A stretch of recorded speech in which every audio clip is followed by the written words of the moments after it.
জানা sir YouTube চ্যানেলে তোমাদের সকলকে স্বাগত জানাই। আজকে গান্ধীজির ভারতবর্ষের প্রথম তিনটে যে আঞ্চলিক সত্যাগ্রহ, বিহারের চম্পারণ, গুজরাটের আমেদাবাদ এবং খেরা বা খেদা, সেই তিনটি সত্যাগ্রহ আলোচনা করব।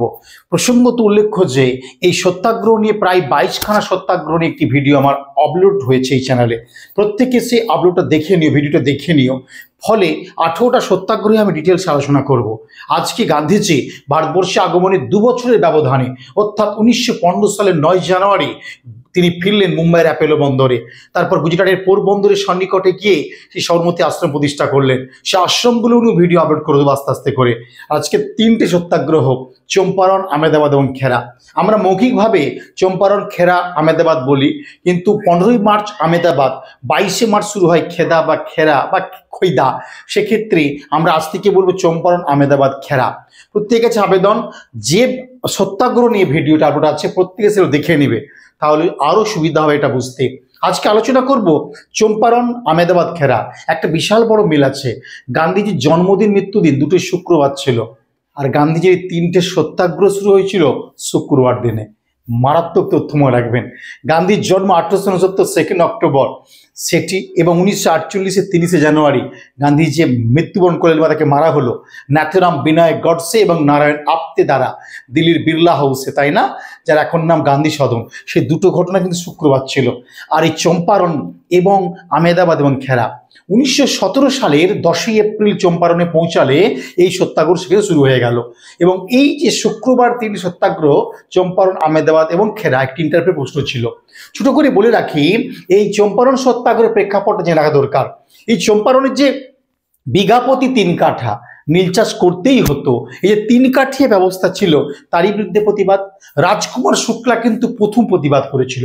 অনুগ্রহ নারায়ণ সিনহা, ব্রজকিশোর প্রসাদ, জীবত্রম ভগবান দাস কৃপালিনী, রাজেন্দ্র প্রসাদ প্রমুখ মানুষ এখানে কিন্তু প্রতিবাদে নেমেছিল। গান্ধীজি একদল আইনজীবী নিয়ে সেখানে গেলেন। কি প্রেক্ষাপটে গেলেন না, 1916 সালে লখনৌ চুক্তি, খুব ইম্পর্টেন্ট চুক্তি। কটিস চার্চ কলেজের প্রাক্তন ছাত্র অম্বিকাচরণ মজুমদার সভাপতিত্ব করেছিলেন। আর এই লখনৌ চুক্তি যখন পরিসমাপ্তি ঘটে গেল, এই অধিবেশনে গান্ধী যোগ দিয়েছিলেন। আর এই পরিসমাপ্তি ভাষণে অম্বিকাচরণ মজুমদারের সঙ্গে গান্ধীজির পরিচয় ঘটিয়ে দিচ্ছেন যেন কে, রাজকুমার শুক্লা। ওদের সভাপতি অম্বিকাচরণ মজুমদার গান্ধীর সঙ্গে রাজকুমার শুক্লা বিহারের কৃষক নেতার পরিচয় ঘটিয়ে দিচ্ছে যে দীর্ঘদিন ধরে বিহারে একটা সমস্যা আছে। ত্রিহুট ডিভিশনে চম্পারণে 3 কাঠি ব্যবস্থা বিরুদ্ধে লড়াই করছে ওরা। নীল চাষ করবে না, নীল চাষ করে যা হয় সবই ব্রিটিশরা নিয়ে চলে যায়। এই প্রতিবাদে গর্জে উঠছে। একটু আপনাকে সমর্থন করতে হবে। আপনি বিলেত ফেরত একজন ব্যারিস্টার বা আইনজীবী মানুষ। তো এই যে 1916 লখনৌ অধিবেশনে রাজকুমার শুক্লার সঙ্গে গান্ধীজির পরিচয় ঘটাচ্ছে কংগ্রেসের প্রেসিডেন্ট, কটিস চার্চ কলেজের প্রাক্তন ছাত্র, ইকোনমিক্সের স্টুডেন্ট ছিলেন, তিনি হলেন আমাদের অম্বিকাচরণ মজুমদার। এই মানুষের সঙ্গে পরিচয় হলো। 17 সালে শুরু হলো মুভমেন্ট, গান্ধী ছুটে গেলেন, জনপ্রিয়তা শীর্ষে এলেন। তাই রাজকুমার শুক্লার নামটাকে অবশ্যই আমি বলবো। ছোট্ট করে মনে রাখবে, এই যে চম্পারণে 1917 10 এপ্রিল পৌঁছাচ্ছে, এর পূর্বে 2টো মুভমেন্ট হয়েছিল। 1914 সালে চম্পারণ লাগু একটা গ্রাম যার নাম পিপড়া, এই পিপড়া এবং তুর্কাওয়ালি, এই 2টো অঞ্চলে কিন্তু কৃষকরা সবচেয়ে বিদ্রোহ করেছিল। এই চম্পারণের মধ্যে একটা পিপড়া 1914, আর 17 সালে 1917 সালের প্রথম দিকে তুর্কাওয়ালিতে। আর এই 2টো বিদ্রোহের ফলেই রাজকুমার শুক্লা গেলেন, ব্রজকিশোর প্রসাদ প্রখ্যাত উকিল আইনজীবী ছিলেন, গিয়েলেন, গান্ধী সমর্থন করলেন এবং জনপ্রিয় গেল। একটা কমিটি গঠিত হয়, সেই নীল কমিটি বা কমিশনে গান্ধীজি মেম্বার হয়েছিল। সেখানে কি কি রাখা হয়েছিল প্রস্তাব, সবগুলোই বলবো। তবে এখানে কিন্তু গান্ধীজির অনেকটা মানসিক জয় হয়েছিল, সে বিষয়ে কোনো সন্দেহ নেই। আর এই চম্পারণ, আমেদাবাদ, খেরাকে নিয়েই আজকের আলোচনা শুরু করছি। গান্ধীজির ভারতবর্ষে আসার 2 বছর ব্যবধানে 3টে আঞ্চলিক সত্যাগ্রহ হেডিংটা করিয়ে দিয়েছি। প্রথমে শুরু হচ্ছে 17 সালে চম্পারণ সত্যাগ্রহ। রাজকুমার শুক্লা যার প্রধান নেতৃত্বদান ছিলেন, তিনি যাকে কে ছিলেন একবার দেখে নেওয়া যাক। সন্ত রাউত, খেন্দার প্রসাদ, এন সিনহা, পুরো নাম অনুগ্রহ নারায়ণ সিনহা। এবং দেখবে এই চম্পারণে যখন যাচ্ছেন, যে আলোচনাটা আমরা পিকচারে দেওয়ার চেষ্টা করেছি, আপনারা একটু অবজার্ভ করুন, ভালো লাগবে। আর জীবত্রম ভগবান দাস কৃপালিনী বিহারের মুজফ্ফরপুর কলেজের সংস্কৃত বিভাগের প্রধান শিক্ষক ছিলেন। এই জীবত্রম ভগবান দাস কৃপালিনী, যাকে সংক্ষেপে আমরা জেবি কৃপালিনী চিনি, তাই না? রাজেন্দ্র প্রসাদ স্বাধীন ভারতের প্রেসিডেন্ট হন, বিহারের গান্ধী নামে পরিচিত, প্রখ্যাত উকিল ব্রজকৃষ্ণ প্রসাদ, মহাদেব দেশাই, এই মানুষটা মনে রাখবে একাধিক পরীক্ষায় দিয়েছিল। গান্ধীজির ব্যক্তিগত সচিব কে ছিলেন? এই মহাদেব দেশাই। এনারা সকলে মিলে যোগ দিলেন কোথায়? না বিহারের চম্পারণে 17 সালে যোগ দিলেন। মনে রাখতে হবে ব্রিটিশ সরকার 3 কাঠিয়া যে ব্যবস্থা ছিল, বিঘা প্রতি 3 কাঠা নীল চাষ করতেই হতো, তার বিরুদ্ধে কিন্তু গর্জে উঠেছিল সকলে এবং 3 কাঠিয়া ব্যবস্থার বিরুদ্ধে লড়াই এবং 3 আইন একটা জারি হলো এবং গান্ধীজি আনুষ্ঠানিক জয়লাভ করলেন। মনে রাখতে হবে গান্ধীজি পৌঁছালো কবে? টাপ সিলেকশনের প্রশ্ন, উত্তরপ্রদেশ পিএসসির প্রশ্ন খুব ভালো দেখতে পাবে। 1917 10 এপ্রিল গান্ধী চম্পারণে পৌঁছে গেলেন প্রখ্যাত একটা আইনজীবীদের দলকে নিয়ে বা যারা উকিল হিসেবে পরিচালিত তাদের দলকে নিয়ে পৌঁছে গেলেন। তাই মনে রাখতে হবে, আমি আগেই বলে এসেছি 17 সালে চম্পারণ সত্যাগ্রহতে পৌঁছানো কিন্তু আগেই দুটো মুভমেন্ট আমরা দেখেছিলাম। একটি 1914 সালে যেটা পিপড়াতে হয়েছিল একদম চম্পারণ লাগোয়া, আর একটি 17 সালে হয়েছিল সেই তুর্কাওয়ালি। এই দুটো কিন্তু ধরেছিল একটি ভালো জায়গাতে। যখন আপনারা নেটসেট কোয়ালিফাইড করবেন, WBCS কোয়ালিফাইড করবে, ইন্টারভিউ পড়তে পারে, চম্পারণ সত্যাগ্রহের পূর্বে, চম্পারণের মুভমেন্ট হওয়ার পূর্বে আরও কিন্তু দুটো অঞ্চলে ভীষণ বড় মুভমেন্ট হয়েছিল, একটি পিপড়া, তুর্কাওয়ালি। মনে রাখবেন আপনারা। গান্ধী চম্পারণে পৌঁছালে একটা কমিটি গঠিত হয় এবং সেই কমিটিতে কি কি হলো দেখে নেওয়া যাক। প্রথমে বলি 3 পয়েন্টটা। গান্ধীজি কিন্তু সেই কমিটির বা কমিশনের মেম্বার হয়েছিলেন। আর সেই সুপারিশ কি করা হলো? না ব্রিটিশ সরকার নীল চাষিদের উপর যে সমস্ত জুলুমগুলো চলছিল সেগুলো সম্পূর্ণ বন্ধ করতে বাধ্য হলো, ঘোষণা হলো। এবং কৃষকদের যে অসন্তোষের কারণ অনুসন্ধানের জন্য ব্রিটিশ সরকার চম্পারণ একটি এনকোয়ারি কমিটি বা অনুসন্ধান কমিটি তৈরি করেছিল। আর সেই কমিটি মেম্বার হন গান্ধীজি। আর দীর্ঘদিনের যে চলে আসা বিঘা প্রতি 3 কাঠা নীল চাষ, সেই 3 কাঠা ব্যবস্থাকে রদ করে দেওয়া হয়েছিল। আর বর্ধিত যে খাজনা সেটা 20 থেকে 25% কমিয়ে দেওয়া হয়, হ্রাস করা হয়েছিল। এবং নীলকর সাহেব আস্তে আস্তে নীল চাষিদের সঙ্গে ভালো ব্যবহার করতে বাধ্য হন এবং নীলকর সাহেবরা চম্পারণ ছেড়ে যান। এটি 17 সালের কমিশনের একটি রিপোর্ট, সেখানে কি করা হলো তুলে দিতে চেষ্টা করলাম। এটি গেল চম্পারণ সত্যাগ্রহ সম্পর্কে। যারা WBCS হিস্ট্রি অপশনাল পরীক্ষা দেন খুব খেয়াল করবেন, আগামী দিন অপশনাল 10 যখন 2025 সাল থেকে WBCS মেন হয়ে যাবে তখন এরকম টিয়াগুলো কিন্তু প্লে করতে হবে। আর তথ্যভিত্তিক লিখবেন, তাহলে কিন্তু সাবজেক্টে কিন্তু স্কোর করতে পারবেন। আপনার সোর্স কম, আপনার তথ্য কম, ইনফরমেশন কম, লিঙ্ক কম, গল্প কম, ব্যাকগ্রাউন্ড জানেন না, নোট কিনে মুখস্থ করছেন বা বেসিক বই পড়ে মুখস্থ করছেন, নামিয়ে দিচ্ছেন, নাম্বার ভালো পাবেন না। তাই বলে এই নয় সাবজেক্টটা খারাপ। প্লিজ সাবজেক্টটা খারাপ বলবেন না, ভালোবেসে পড়ুন না, অনেক দূর এগোতে পারবেন সাবজেক্টটাকে নিয়ে। আশা করছি নতুন দ্বিতীয় একটা সত্যাগ্রহ। গান্ধীজি একই রাজ্যে 2টো সত্যাগ্রহ করেছিল এবং একই সালে 18 সালে একই রাজ্যে একই সাল 2টো সত্যাগ্রহ, একটি আহমেদাবাদ, একটি খেরা, সে পশ্চিম ভারতের গুজরাটে, তাই না? আরব সাগরের তীরে একটি রাজ্য সেই গুজরাটে 2টি সত্যাগ্রহ করলো। 1918 সালে দেখো দেখিয়ে দিয়েছি 2টি সত্যাগ্রহ করলেন, একটি গুজরাটের খেদা, অপরটি আহমেদাবাদে। অবশ্যই আমরা আহমেদাবাদ থেকে আগে রাখবো। আহমেদাবাদ 15 মার্চ শুরু হবে আর 22 মার্চ শুরু হবে এই খেদাতে। যা আহমেদাবাদ 1918 সালে 15 মার্চ, 1985 মার্চ শুরু হলো আহমেদাবাদ সত্যাগ্রহ। সুতাকলের শ্রমিকদের দীর্ঘদিনের যে বেতন না বৃদ্ধির ফলে সেই শ্রমিকদের যে ক্ষোভ, তারই বিরুদ্ধে কিন্তু এই সত্যাগ্রহ। বেতন বৃদ্ধি করতে হবে, সুতাকলে বা চটকল যে কাজগুলো ছিল সুতাকলের শ্রমিক বেতন বৃদ্ধি করতে হবে। অর্থনৈতিক ন্যায় বিচারের দাবিতে অনুসরণ নেমেছিল। আর নেতৃত্ব দিয়েছিলেন সে আম্বালাল সারাভাই, যে মানুষটি ওই দীর্ঘদিন 1891 থেকে লর্ড ল্যান্সডাউন তখন ভারতের ভাইসরয়, সেই 1891 থেকে, এবং এই সালটা কিন্তু ইম্পর্টেন্ট একটা ইয়ার যেখানে ইম্পেরিয়াল রেকর্ড ডিপার্টমেন্ট বা ভারতের মহাপেজখানা গঠিত হয়েছিল। সে 1891 সাল থেকে আহমেদাবাদ বস্ত্র কারখানার সভাপতি রূপে কাজ করেছিলেন আম্বালাল সারাভাই। আর এনারই পুত্র বিক্রম সারাভাই আর কেউ নন, যিনি ভারতবর্ষের ইসরো বা মহাকাশ গবেষণা পরিবারের চেয়ারম্যান প্রতিষ্ঠান হয়েছিলেন। তিনি প্রতিষ্ঠা, তিনি চেয়ারম্যান। সেই বিক্রম সারাভাইয়ের পিতাই ছিলেন আম্বালাল সারাভাই। আর আম্বালাল সারাভাইয়ের বোন, তার নাম হচ্ছে সে আনুসুইয়া সারাভাই বা আনুসুইয়া বেহেন। তিনি সমাজকর্মী রূপে খ্যাতি লাভ করেছিলেন। তিনি সত্যাগ্রহীদের সমর্থন করেছিলেন মনে রাখবে আহমেদাবাদে।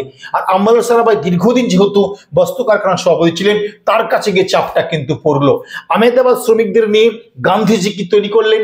আহমেদাবাদ লেবার অ্যাসোসিয়েশন বা মজুর মহাজন নামে একটি সংস্থা 1918 সালে গান্ধী তৈরি করলেন। মনে রাখবে এটা। আহমেদাবাদ সত্যাগ্রহে বহু বুদ্ধিজীবী, শ্রমিক শ্রেণী, বণিক সম্প্রদায় যোগদান করেছিল। আনুসুইয়া সারাভাইকে গান্ধীজিকে সমর্থন করেছিল এবং তাদের দীর্ঘদিনের দাবি ছিল যে কটন মিলের শ্রমিকরা যে সমস্ত দীর্ঘদিন কাজ করে চলেছে তাদের 50% বেতন বৃদ্ধি করতে হবে। তাই 2000 যদি বেতন কারো হয় ধরে নিলাম 1000 যুক্ত করতে হবে, 50% বাড়িয়ে 3000 টাকা বেতন করতে হবে। কিন্তু মিল মালিকরা বলল বেতন বৃদ্ধি আমরা করব কিন্তু 20% বেশি করতে পারবো না। এই নিয়ে শুরু হলো একটা জট পরিবেশ। এই অবস্থাতে আমরা দেখছি প্রথম বিশ্ব চলাকালীন পশ্চিমবঙ্গ বা গুজরাটে প্লেগ রোগ হয়েছিল, দুর্ভিক্ষ খরাতে মানুষ মারা যাচ্ছে, তাদের জন্য কোনো পদক্ষেপ নিচ্ছে না।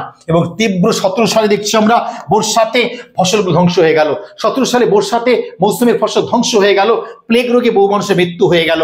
এরই পরিণামে তারা বললো আমরা জীবন চালাতে পারছি না, আমাদের বেতন বৃদ্ধি করতে হবে।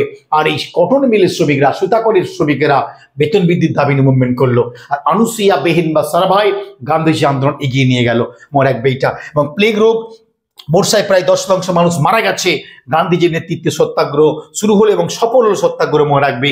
এবং 20% নয় 50% যে দাবি ছিল সেটা অনেকটাই পরিপূর্ণ হলো। শেষ 35% বেতন বৃদ্ধি পেল সেই সুতাকলের আমেদাবাদের শ্রমিকদের। এবং আস্তে আস্তে চম্পারনের মতেও গান্ধীজি দেখলাম আমেদাবাদেও কিন্তু জয়লাভ করতে বাধ্য হলেন বা জয়লাভ করলেন। এবং প্রথম বিশ্বযুদ্ধের কারণে যে মুদ্রাস্ফীতি মোকাবিলা হয়ে গেল, খাদ্যশস্য, পোশাক, অন্যান্য যে প্রয়োজনীয় দ্রব্য তার দাম দ্বিগুণ বৃদ্ধি পেয়ে গেছিল। আমরা চালাতে পারছি না, আমাদের বেতন বৃদ্ধি করতেই হবে। আর গান্ধীজিকে হাতিয়ার করে শুরু করলো আন্দোলন। এবং গান্ধী সত্যাগ্রহগুলো 3টি সত্যাগ্রহী হয়েছিল, মনে রাখবে। ফ্রাইডে আগেই বলে গেছি, জন্মমৃত্যু শুক্রবার এবং সত্যাগ্রহগুলো হয়েছিল ফ্রাইডে। এবং আমি সত্যাগ্রহের পর গান্ধীজি ভারতের জাতীয়তাবাদী, বিদ্রোহী, দরিদ্র ভারতের মুখ হিসেবে পরিচিত হয়ে এলেন, আর কেউ নন। এখান থেকে কিন্তু গান্ধীজি একটা হাঙ্গার স্ট্রাইক বা ক্ষুধার্ত আন্দোলন শুরু করেছিল আমেদাবাদ থেকে। আর এক সপ্তাহ পর 15ই মার্চে, এক সপ্তাহ পর 22শে মার্চ খেদা বা খয়রাতে শুরু করলো একটা আন্দোলন যার নাম খেদা সত্যাগ্রহ। এই সত্যাগ্রহ 22শে মার্চ থেকে 5ই জুন পর্যন্ত চলেছিল 1918 সালে। এখানে নেতৃত্ব দিলেন ইন্দুলাল ইয়াকনিক। কে দিলেন? খেরাতে নেমে এলেন ইন্দুলাল ইয়াকনিক। চম্পারণে প্রথম নামলেন রাজকুমার শুক্লা, আমেদে প্রথম নামলেন আনুসুইয়া সারাভাই, আর খেরাতে প্রথম নামলেন ইন্দুলাল ইয়াকনিক। তাকে সমর্থন করলে কেউ নন, সেই নামটা দেখে নেওয়া দরকার আছে। মোহনলাল পাণ্ডব, সর্দার বল্লভভাই প্যাটেল। কে নামটা দিলেন? মোহনলাল পাণ্ডব। একবার দেখে নেওয়া যাক।